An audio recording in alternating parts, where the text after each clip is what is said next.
Hello everybody, how are you? I hope you all are fit and fine and fit at home. So welcome into the class 9. I'm your maths teacher and we will study about the introduction part of the exercise 1.4. ठीक है. सो आज हम देखेंगे कि properties of irrational number क्या होती है. ठीक है, इरेशनल नंबर की क्या क्या प्रॉपर्टीज होती हैं. ठीक है, फर्स्ट प्रॉपर्टी देखते हैं कि the negative of N irrational number is irrational. ठीक है, आपकी फर्स्ट प्रॉपर्टी आपको क्या बोलती है बच्चा, कि ये आपको बोल रहा है कि आपकी जो प्रॉपर्टी है उसकी जो फर्स्ट प्रॉपर्टी है, ये देखो यहाँ पे लिखी भी हुई है, ये बोल रही है कि कोई भी रैशनल नंबर है, रूट वाली वैल्यूज जनरली इरेशनल नंबर होती है, जैसे √3 है. तो जो नेगेटिव इरेशनल नंबर होता है, जो sum of the negative irrational number जो होता है वो भी ठीक है, द नेगेटिव ऑफ इरेशनल जो होता है वो भी एक इरेशनल नंबर होता है. यानी कि √3 तो इरेशनल है ही सही, लेकिन इसका नेगेटिव यानी कि -√3 जो है वो भी इरेशनल है. तो इरेशनल नंबर का नेगेटिव भी क्या होता है, इरेशनल होता है. फिर अपन देखते हैं property second, the sum of the rational number and irrational number is irrational. ठीक है, प्रॉपर्टी सेकंड में क्या बोलता है, सम ऑफ रैशनल नंबर, जैसे 2 एक रैशनल नंबर है और रूट वाली वैल्यूज इरेशनल नंबर होती है ये, तो सम ऑफ रैशनल नंबर और इरेशनल नंबर जो होता है वो भी एक इरेशनल नंबर होता है. क्या होता है, irrational number. Sum of rational number, sum of irrational number. फिर आता है property third, product of non zero rational number and irrational number is an irrational number. ठीक है, थर्ड ही आपको बोल रहा है कि product of non zero rational number. Non zero rational number कोई सा भी रैशनल नंबर ले लो, लाइक मैंने ये ले लिया. प्रोडक्ट का मतलब होता है इसका मल्टीप्लाई. तो एक रैशनल नंबर का मल्टीप्लाई और एक इरेशनल नंबर का मल्टीप्लाई, तो वैल्यू क्या आएगी, 3√2 ये आएगी. तो रैशनल नंबर का मल्टीप्लाई और इरेशनल नंबर का मल्टीप्लाई करने पर भी प्रोडक्ट क्या आता है, इरेशनल नंबर. क्या आता है, इरेशनल नंबर. जिसमें भी रूट वाली वैल्यूज प्रेजेंट है वो आपकी इरेशनल नंबर होंगे. ठीक है, जिनका जो कोई रूट आप फाइंड आउट नहीं कर पाएंगे वो इरेशनल नंबर होंगे. तो सेकंड वाला था कि जब रैशनल नंबर और इरेशनल नंबर को ऐड करते हैं तो भी रैशनल नंबर आता है, जब रैशनल नंबर को इरेशनल नंबर से मल्टीप्लाई करते हैं तो भी इरेशनल नंबर आता है. अब प्रॉपर्टी 4 देखो, द सम या difference product and quotient of 2 rational number may be और may not be an irrational number. ठीक है, आपको ये फोर्थ प्रॉपर्टी में क्या बोल रहा है वो देखो. फोर्थ प्रॉपर्टी का आपका फर्स्ट है, ये बोल रहा है कि द सम ऑफ, फर्स्ट वाले में आपको बोल रहा है कि the sum of 2 irrational number. देखो फर्स्ट वाला यहाँ पे लिखा हुआ है, the sum of 2 irrational number, 2 irrational number √5 and -√5 is 0, that is rational number. 5√5 is an irrational number. ये क्या बोल रहा है कि जो इरेशनल नंबर जो होते हैं ना, इनका अगर अपन एडिशन कराते हैं, सब्ट्रैक्शन कराते हैं तो आपको 0 मिलता है. क्या मिलता है, 0 मिलता है. वैसे अगर आप √5 और √5 को ऐड कराओगे तो आपको 2√5 मिलेंगे. 2√5 कैसे, 1√5 ये, 1√5 ये, 2√5 मिलेंगे. तो इसमें भी √5 आ रहा है, जिसमें भी रूट की वैल्यू आती है वो क्या हो जाते हैं, आपके इरेशनल नंबर. ठीक है, अगर आप 2 irrational number same irrational number का सब्ट्रैक्शन करते हैं तो 0 मिलता है, और जब 2 इरेशनल नंबर को आप ऐड करते हैं तो ऐड करने पर जो वैल्यू आती है वो भी एक इरेशनल नंबर होती है. बात यह है कि 2 इरेशनल नंबर को ऐड करने पर जो वैल्यू आती है वो भी इरेशनल नंबर होती है. ठीक है, अब इस फोर्थ के ही सेकंड में वो क्या बोल रहा है, the difference of 2 rational number √5 and √5 is 0, that is rational number, but difference of √2 and √3 is an irrational number. Second में बोल रहा है कि 0, देखना आप सेकेंड में भी यही बोल रहा है कि अगर आप 2 जो रैशनल नंबर है इनका अगर आप माइनस करवाते हैं तो आपके 0 आता है. 0 एक रैशनल नंबर हो सकता है, लेकिन इनका जो डिफरेंस आएगा वो इरेशनल नंबर आएगा.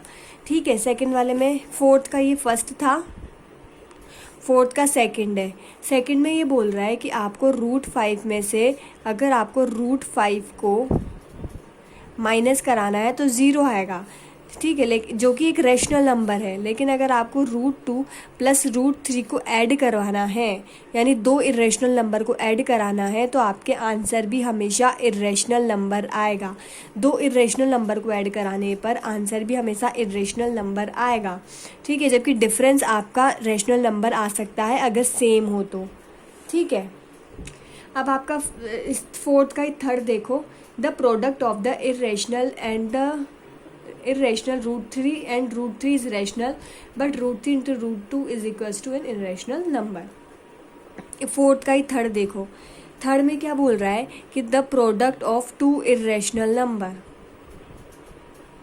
The product of two irrational number, जैसे ये है √3 और √2 को अपन मल्टीप्लाई करते हैं तो आपको क्या आता है, √6 आता है। क्या आता है, √6। क्या √6 का आपको पता है कि स्क्वायर का रूट क्या होता है? नहीं पता ना, तो ये क्या होगा, एक इरेशनल नंबर। क्या होगा, ये एक इरेशनल नंबर। लेकिन अगर अपन √3 और √3 को मल्टीप्लाई करते हैं बच्चा, तो √9 आता है। क्या आता है, √9 आता है। और √9 का तो आपको पता है स्क्वायर रूट होता है 3, तो ये आपका रैशनल नंबर हो गया। तो बात साफ सी ये है कि अगर आपका स्क्वायर रूट निकल जाता है बिना पॉइंट के, तो वो तो आपके होते हैं रैशनल नंबर। और अगर आपके विदाउट रूट आती है वैल्यू जिसका आप स्क्वायर रूट फाइंड आउट नहीं कर पाए, तो वो वैल्यू होती है आपकी इरेशनल नंबर। ठीक है, आ गई बात समझ में? अब फोर्थ देखो, फोर्थ क्या था, अगर आप √5 को √5 से डिवाइड करते हो, √5 को √5 से डिवाइड करते हो तो आपके 1 आता है। और 1 तो आपको पता है कौन सा नंबर है, रैशनल नंबर। कौन सा नंबर है, रैशनल नंबर, क्योंकि ये रूट में नहीं है। ठीक है, लेकिन अगर अपन √3 डिवाइड बाय √2 करते हैं तो ऑब्वियसली वैल्यू आपके 1 तो आएगी नहीं, 2 भी नहीं आएगी, कोई रूट में ही कोई वैल्यू आएगी, तो ये आपके इरेशनल नंबर होगा। क्या होगा, इरेशनल नंबर। ठीक है, तो ये हमने कुछ इसके क्वेश्चंस अपन ने सॉल्व किए। अब देखो बच्चा, एग्जाम्पल 4 यहाँ पर दिया है। ठीक है, एग्जाम्पल 4 में क्या दिया है, insert N irrational number between 1/7 and 2/7।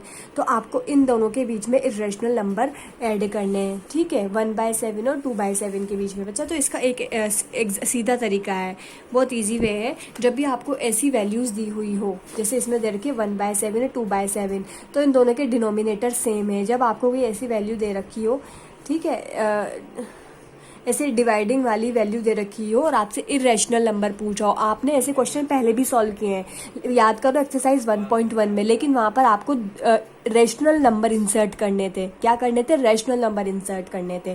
और यहाँ पर आपको बेटा इरेशनल नंबर इंसर्ट करने हैं। क्या इंसर्ट करने, इरेशनल नंबर। तो इसको आप कैसे सॉल्व करो मैं आपको बताती हूँ। आपको जो भी वैल्यू दी हुई है ना, उसको रूट में मल्टीप्लाई में लिख दो। जैसे 1.7 √2/7, इसको ऐसे कर दो आप। ठीक है, इसको ऐसे लिख दो, 1/7 लिख दो और √2/7 लिख दो। अब इनको मल्टीप्लाई करो, 2 को 2 से मल्टीप्लाई किया तो √2 आया, 7 को 7 से मल्टीप्लाई किया तो 49 आया। क्या आया, 49। अब आप इसे लिख सकते हो √2/7, क्योंकि आपने अब प्रीवियस क्लासेस में पढ़ा होगा √49 का रूट क्या होता है, स्क्वायर रूट 7 होता है। तो ये आपके आ गया। अब मैंने आपको बताया था कि बेटा आपको √2 की वैल्यू हमेशा क्या होनी चाहिए, लर्न होनी चाहिए। आपको √2 की वैल्यू हमेशा लर्न होनी चाहिए। मैंने आपको करके भी बताई थी प्रीवियस लेक्चर में। तो इसकी वैल्यू होती है 1.414 और इसको 7 से डिवाइड कर दो। तो बच्चा जब आप 7 से डिवाइड करोगे तो आपका कुछ आंसर 0.15 समथिंग आएगा। ठीक है, तो आपको जो इरेशनल नंबर इंसर्ट करना था उसकी वैल्यू आ गई होगी, आपके आ गई। ठीक है, यह आपका एग्जाम्पल 4 था। अभी मैं आपको एग्जाम्पल 5 नहीं करा रही हूँ, मैं आपको करा रही हूँ एग्जाम्पल 6। कौन से करा रही हूँ, एग्जाम्पल 6। अब आप अपनी बुक में एग्जाम्पल 6 देखो। इसमें क्या करना है, find the irrational number between 3/5 and 5/7। ये भी सेम ऐसा ही क्वेश्चन है, ये भी सेम ऐसा ही क्वेश्चन है। आपको इरेशनल, तो आपको क्या करना है, रूट लेना है। रूट में जो भी दो के बीच में आपको फाइंड आउट करना है वो दोनों रूट के अंदर लिख देने हैं और इसका स्क्वायर रूट कर देना है। ठीक है, अब इसको मल्टीप्लाई किया तो 5 3 ज़ा 15 और 7 5 ज़ा 15, 7 5 ज़ा 35। ये कैंसिल हो सकते हैं क्या बेटा? हाँ, ये 5 की टेबल से कैंसिल हो रहे हैं। 5 3 ज़ा 15 और 5 7 ज़ा आपके आ गया 35। तो आपका आंसर आ गया √3/7। इसका आंसर क्या आ गया, √3/7। ओके, तो बस कुछ नहीं करना। जब भी आपको दो वैल्यूज़ को इंसर्ट कराना हो तो आपको उन्हें ऐसे मल्टीप्लाई में राइट कर देना है। ठीक है, ओके बेटा, अब हम एग्जाम्पल नंबर 7 देखते हैं। बेटा मैं आपको अगर हर चीज़ लिख लिख के बताऊंगी तो ऐसा में बहुत टाइम लग पाएगा और हम एक्सरसाइज को कम्प्लीटली सॉल्व नहीं कर पाएंगे। तो जो सॉल्व एग्जाम्पल है मैं आपको यही बता देती हूँ। Identify the following number as rational और इरेशनल नंबर। आपको बताने हैं कि ये जो नंबर्स दिए हुए हैं ये रैशनल नंबर है या इरेशनल नंबर है। तो सबसे पहले क्वेश्चन नंबर 8 फर्स्ट देखते हैं, रूट 18। अच्छा, जो 18 होता है बेटा, क्या आप उसे 9 × 2 लिख सकते हो? ठीक है, 18 को 9 × 2 लिख सकते हो क्योंकि 9 2 ज़ा 18 होता है, तो मैंने इसे रूट लगा के 9 × 2 लिख दिया। ठीक है, अब 9 का स्क्वायर रूट तो हो जाता है। 9 का स्क्वायर रूट क्या होता है? 3, तो मैंने 3 लिख दिया। ये देखो 3, और रूट 2 का कुछ भी स्क्वायर रूट नहीं होता, तो ये रूट के अंदर ही रह जाता है। ये 9 तो 3 के फॉर्म में स्क्वायर के बाहर आ जाता है स्क्वायर रूट के, और रूट 2 इसके अंदर ही रह जाता है। तो अब देखो इसमें एक रूट वाली वैल्यू प्रेजेंट है बेटा, और जब भी कोई रूट वाली वैल्यू प्रेजेंट होती है इसका मतलब क्या होता है? वो एक इरेशनल नंबर है। क्या है? Irrational number. तो root 2 is rational, so root 18 is also an irrational number. तो रूट 18 कैसा नंबर हो गया? इरेशनल। अब अपन देखते हैं सेकंड एग्जांपल। सेकंड एग्जांपल है रूट 45 का। तो यहाँ देखो 45 को रूट 9 × 5 लिख सकती हूँ मैं, क्योंकि 9 5 ज़ा 45 होते हैं, तो इसको 9 × 5 लिख दिया। 9 का आपको पता है 3 की फॉर्म में स्क्वायर से बाहर आ गया, 3 की फॉर्म में स्क्वायर से बाहर आ गया, और रूट 5 एज इट इज़ आ गया, क्योंकि रूट 5 का कोई नंबर नहीं होता है। तो ओके, तो इसमें भी एक रूट वाली वैल्यू प्रेजेंट है, इसलिए क्योंकि रूट 5 एक इरेशनल नंबर है, so root 45 is also an irrational number. ठीक है, अब देखो भाई, आपको इस रूट 81 का लिखना है। जो रूट 81 है बेटा, इसे आप रूट 3 × 3 × 3 भी लिख सकते हैं, या फिर अगर आप इसे ऐसे भी तो लिख सकते हैं बेटा। मैं लिख के बताती हूँ, रूट 9 × 9।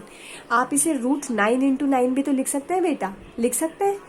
या फिर रूट 81 का तो आपको पता ही है कि स्क्वायर रूट क्या होता है? 9। आपने याद कर रखे होंगे, आपने प्रीवियसली क्लासेस में लर्न किए होंगे कि रूट 81 का 9 होता है।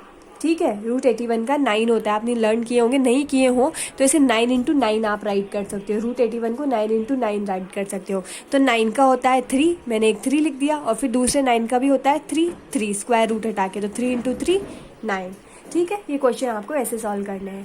अब इसमें क्या करना है? Right 3 number that have non terminating and non recurring decimal expansion. ठीक है, यहाँ पर मैं आपको एक चीज़ समझाती हूँ बेटा।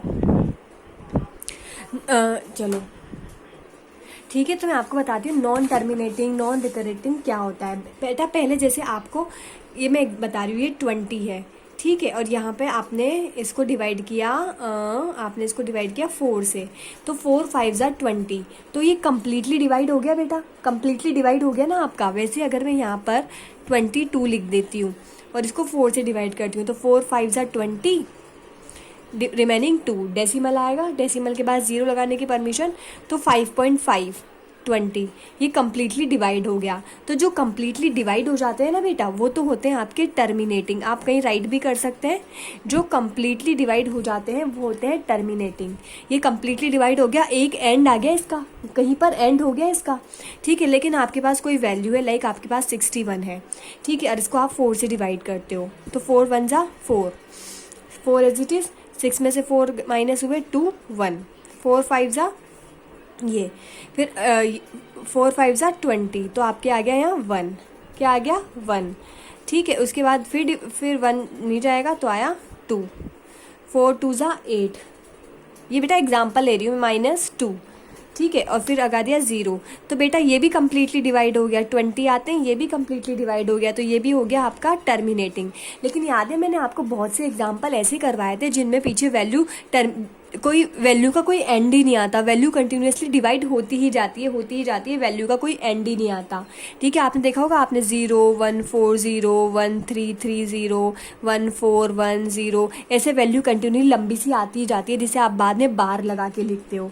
तो है ना, यहाँ पर इस वाले क्वेश्चन में आपको क्या पूछ रहा है बेटा? इस वाले क्वेश्चन में आपको पूछ रहा है कि आपको ऐसी वैल्यू राइट करनी है जो नॉन टर्मिनेटिंग हो, यानी वो कम्प्लीटली डिवाइड ना हो, ठीक है, और नॉन रिकरिंग का मतलब रिपीटिंग भी ना हो, यानी बहुत सी वैल्यूज़ होती हैं जिन्हें पीछे वाली वैल्यूज़ रिपीट हो जाती है तो अपन उन्हें बार लगा के लिख देते हैं, लेकिन आपको ऐसी वैल्यू लिखनी है 3 जो टर्मिनेटिंग भी नहीं हो यानी कम्प्लीटली डिवाइड भी नहीं हो और नॉन रिपीटेटिंग हो यानी रिपीट भी ना हो डेसिमल एक्सपेंशन में।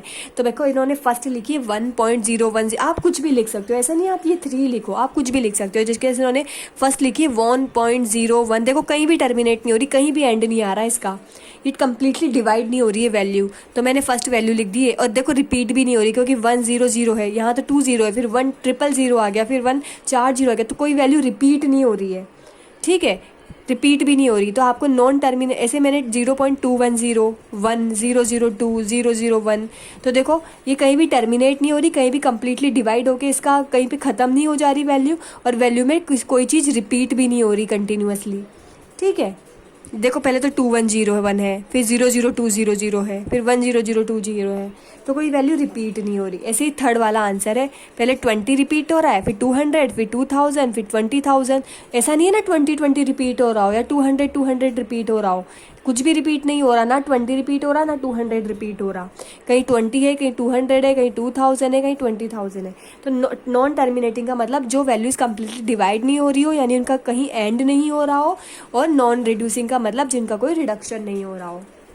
अब 9 देखो, give example of irrational whose product is a rational number और एक इरेशनल नंबर। आपको ऐसे 2 इरेशनल नंबर लेने हैं, आपको 2 ऐसे इरेशनल नंबर लेने हैं बेटा जिनका प्रोडक्ट यानी जिनको मल्टीप्लाई करने पर आपको एक तो प्रोडक्ट मल्टीप्लाई करने पर फर्स्ट तो रैशनल नंबर मिले और एक इरेशनल नंबर मिले। तो अब अपन फर्स्ट वाला सॉल्व करते हैं। अपने को क्या चाहिए, एक रैशनल नंबर चाहिए, और किससे चाहिए, 2 इरेशनल नंबर से। 9th में अपने को 2 इरेशनल नंबर से एक रैशनल नंबर चाहिए फर्स्ट वाले में। तो आप कोई से भी 2 इरेशनल नंबर ले लो, जैसे इन्होंने √72 और √2 इरेशनल नंबर लिया है, √72 और √2 इरेशनल नंबर लिया है। इसने क्या किया, 2 इरेशनल नंबर लेने हैं तो इन्होंने √72 और √2 इरेशनल नंबर लिया है। अभी बोल रहा है कि 2 इरेशनल नंबर का प्रोडक्ट क्या हो, रैशनल नंबर, क्या हो, रैशनल नंबर। तो 2 को 72 से मल्टीप्लाई करूंगी तो 144 आएगा, रूट का 144। और आपको पता है √144 का स्क्वायर रूट क्या होता है, 12 होता है। क्या होता है, 12 होता है, ठीक है। तो ये एक रैशनल नंबर हो गया। तो 2 इरेशनल नंबर का प्रोडक्ट क्या हो गया, रैशनल नंबर, ठीक है। ये आपके आ गया आंसर। सेकंड आपको लिखना है कि 2 इरेशनल नंबर का प्रोडक्ट भी इरेशनल नंबर हो। तो इसने एक √5 लिया, √6 लिया, ठीक है, इनका प्रोडक्ट बताना है। इसने आप कुछ भी ले सकते हो, ऐसा नहीं है, आप यही लो, √5 लिया, √6 लिया, तो इन दोनों को मल्टीप्लाई किया तो मेरे पास क्या आया, √30। अब √30 का कोई स्क्वायर रूट निकलेगा क्या बेटा, नहीं निकलेगा। तो आपने देखा कि 2 इरेशनल नंबर का प्रोडक्ट भी क्या है, एक इरेशनल नंबर है, ठीक है। वैसे आप √7 ले लो या √3 ले लो, इनको मल्टीप्लाई करो तो भी आपके पास √21 आएगा। तो 2 इरेशनल नंबर का प्रोडक्ट भी क्या है, इरेशनल नंबर, ठीक है। उसके बाद आपको क्वेश्चन नंबर 10 करना है, इंसर्ट 3 डिफरेंट इरेशनल नंबर। आपको 3 डिफरेंट इरेशनल नंबर इंसर्ट करने between 2 rational number A and B, where A ये है और B ये है, ठीक है। अब आपको देखो A और B की वैल्यू दे रखी है, अब आपको इन दोनों के बीच में इरेशनल नंबर इंसर्ट करने हैं। A दे रखा है 0.71425 और B दे रखा है 0.81, ठीक है। तो आप where insert rational number between the, ठीक है। अब आपको देखो एक चीज़ नोटिस की होगी आपने, ये तो है आपका 0.714, ठीक है, और दूसरा है आपका 0.81, क्या है, 0.81, ठीक है। तो अब आप इसकी वैल्यू क्या क्या लिख सकते हैं वो देखते हैं हम, ठीक है। तो इनके बीच में तो आप वैसे कोई सी भी वैल्यूज़ इंसर्ट करते हैं, देख लो आप कुछ भी वैल्यू इंसर्ट कर सकते हैं, लाइक 0.72, 0.730, 0.740, 0.750, ऐसे कोई सी भी 3 वैल्यू इंसर्ट कर सकते हैं, जैसे आपके क्वेश्चन में इसमें इंसर्ट किया हुआ है 0.750, 0.760 और 0.770, क्योंकि 714 तो दिया ही हुआ है आपको, ठीक है, 714 तो दिया ही हुआ है, आप 712 लिख सकते हो, सॉरी 724, 734, 74, ऐसे कोई सी भी 3 वैल्यूज आप इंसर्ट कर सकते हो इसमें। फिर आप अपन एग्जाम्पल 11 देखते हैं। Right any 3 number that have non terminating and non recurring decimal expansion. मैंने अभी अभी आपको बताया नॉन टर्मिनेटिंग का मतलब जो कंप्लीटली डिवाइड नहीं हो रहे हो, यानी जिनकी वैल्यू कंटिन्यूअसली आ रही हो, और नॉन रिकरिंग मतलब नॉन रिपीटेटिंग डिजिट हो। नॉन रिपीटेटिंग का मतलब कोई डिजिट्स रिपीट नहीं हो रही हो। तो देखो यहाँ पे डिजिट रिपीट हो रही है, नहीं हो रही। ये तो 120 है, ये 1200 है, ये 12,000 है। कंटिन्यूअसली 120 थोड़ी रिपीट हो रहा है, और ये वैल्यू कहीं खत्म भी नहीं हो रही, टर्मिनेट भी नहीं हो रही। देखो कहीं भी डिवाइड भी नहीं हो रही है, कंटिन्यूअसली जाती ही जा रही है। तो ऐसे 3 एग्जाम्पल उन्होंने बता दिए। ठीक है, अब इसके 2 एग्जाम्पल्स और बचे हैं जो मैं आपको नेक्स्ट वीडियो में बताती हूँ। So thank you everyone, stay home, stay safe, bye bye.